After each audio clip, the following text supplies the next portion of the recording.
नमस्कार.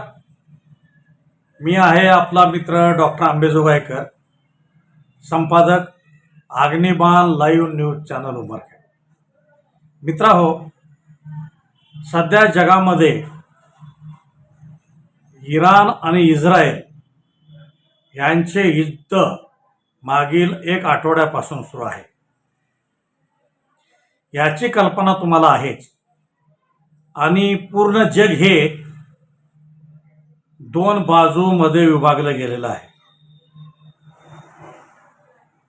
सगळ्या जगाने आपापल्या भूमिका स्पष्ट केल्या असल्या तरी भारताने मात्र आपली भूमिका अद्यापर्यंत स्पष्ट केलेली नाही. कोणत्या देशामध्ये कुण्या राष्ट्राने काय निर्माण केलं पाहिजे हा ज्याचा त्याचा वैयक्तिक अधिकार आहे. परंतु अमेरिका आणि अमेरिकेचे सहयोगी राष्ट्र हे स्वतः अण्वस्त्रधारी आहेत, परंतु इतर राष्ट्रांनी अण्वस्त्र तयार करू नयेत यासाठी ते इतर राष्ट्रावर दबाव निर्माण करत असतात. इतकेच नाही तर कमजोर राष्ट्रावर हल्ला करून त्या ठिकाणी आपले सैनिक बेस तयार करत असतात. मागे सद्दाम हुसेन यांच्या इराकमध्ये रासायनिक शस्त्र तयार होत आहेत ह्याचा प्रोपगंडा अमेरिकेने केला आणि संयुक्त राष्ट्राच्या मदतीने स्वतंत्र विचाराच्या असलेल्या इराणवर हल्ला करून त्याला बेचिराग केले. इतकंच नाही तर त्याच्या राष्ट्राध्यक्षांना सुद्धा मारले. परंतु शेवटपर्यंत त्या ठिकाणी कोठेही रासायनिक हत्यारे सापडले नाहीत. तसेच अफगाणिस्तानवर सुद्धा हल्ला करून त्यांना नास्तानाबूद करण्याचा प्रयत्न केला, परंतु तेथून शेवटी त्यांना मायूस आणि अपमानपणे त्यातून आपलं सैन्य काढून घ्यावं लागलं. आता त्याचा मित्र असलेला इस्रायलमध्ये पहिल्यापासूनच मोठ्या प्रमाणात अण्वस्त्र आहेत आणि हा जो इराण हा अमेरिका आणि संयुक्त राष्ट्राच्या निर्बंधामध्ये कमजोर झालेला आहे. परंतु स्वतःचं रक्षण करणे हे त्या राष्ट्राची जबाबदारी आहे आणि त्यांनी आपापल्या पद्धतीने आपल्या राष्ट्राला विकसित करण्याचा निर्बंध असताना सुद्धा प्रयत्न केला. परंतु तरीसुद्धा तो अण्वस्त्रधारी बनत आहे असा प्रोपगंडा जगामध्ये इस्रायलने आणि अमेरिकेने केला आणि अमेरिकेच्या इशाऱ्यावर जाणून बुजून 200पेक्षा जास्त फायटर विमानाच्या मदतीने इराणवर त्यांनी हल्ला केला. आता सार्वभौम स्वतंत्र राष्ट्र असलेल्या एखाद्या राष्ट्रामध्ये विमाने घुसून त्याच्या अण्वस्त्र कार्यक्रमावर हल्ला करणे म्हणजे शेवटी दादागिरीच. आणि ही चूक इस्रायलला फार महागात पडलेली आहे.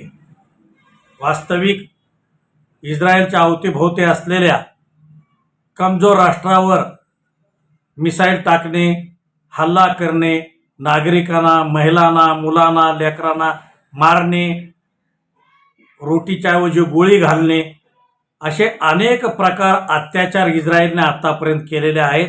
हे सगळे जगाने पाहिलेलं आहे आणि याबद्दल अमेरिकेने एक चिकार शब्द सुद्धा गाझाच्या बाबतीमध्ये बोललेला नाही. परंतु जेव्हा इराण 2000 किलोमीटरवरून मिसाईल टाकून इस्रायलमध्ये आक्रमण करत आहे तेव्हा मात्र अमेरिकेची बडबडी सुरू होते.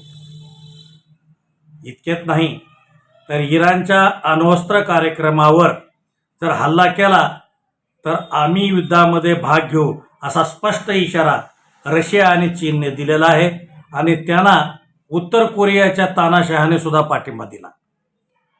म्हणजे अमेरिकेची एकूण दादागिरी संपवण्याचाच प्रयत्न सध्या जगामध्ये सुरू असलेले दिसत आहे.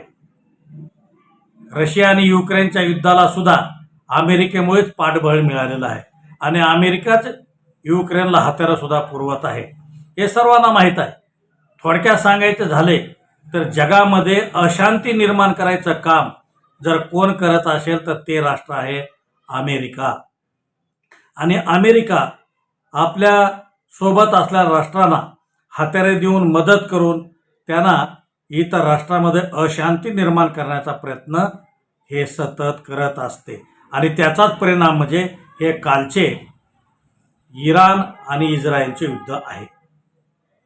आपल्या राष्ट्रावर हल्ला झाल्यामुळे इराणने 2000 किलोमीटरवरून इस्रायलवर हल्ला करून त्यांना बेचिराग करण्याचा प्रयत्न केला.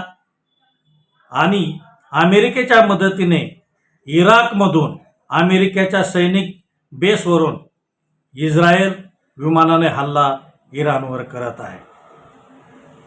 आणि त्यामुळे जगामध्ये नैतिकता आणि अनैतिकतेचे वारे वाहत आहेत.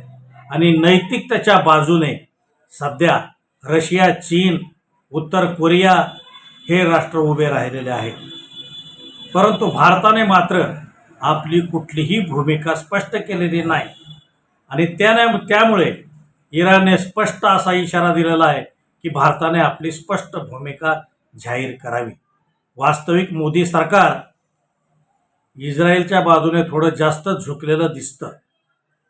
परंतु भारतीय जनता पक्षाचे माजी प्रधानमंत्री अटल बिहारी वाजपेयी यांचे भाषणे जर ऐकली तर आपल्याला निश्चित जाणवते की इस्रायल हा चुकीच्या मार्गाने गाझावर, फिलिस्तीनवर हल्ला करत आहे आणि त्यांचा प्रदेश हा जिंकून घेत आहे. हे त्याने आपल्या भाषणातून अनेकदा स्पष्ट केलेलं आहे. आणि इस्रायलने ती भूमी सोडावी अशी त्यांची एकूण भूमिका होती. परंतु मोदी सरकार मात्र इस्रायलवर मेहरबान असलेले दिसते. आणि त्यामुळे भारताच्या ह्या भूमिकेमुळे रशियासुद्धा संशयाच्या नजरेने भारताकडे पाहत आहे. तसं पाहायला गेलं तर रशियाचे फार मोठे उपकार भारतावर आहेत. आणि अशा परिस्थितीमध्ये बलाढ्य असलेला चीनसुद्धा इराणच्या बाजूने डरकाळ्या फोडत आहे. परंतु भारत मात्र गुपचूप आहे आणि त्यांना मात्र आपली भूमिका स्पष्ट करता आलेली नाही. तर भारत सरकारने त्वरित इराणच्या बाजूने आपली भूमिका स्पष्ट केली पाहिजे आणि सत्याच्या बाजूनच राहायला पाहिजे असे माझे तरी वैयक्तिक मत आहे. भारताने आपली भूमिका हे स्पष्ट केली पाहिजे एवढं मात्र मला या व्हिडिओच्या माध्यमातून आपल्याला सुचवायचं होतं. पुन्हा भेटूया नव्या विषयासह. तोपर्यंत नमस्कार.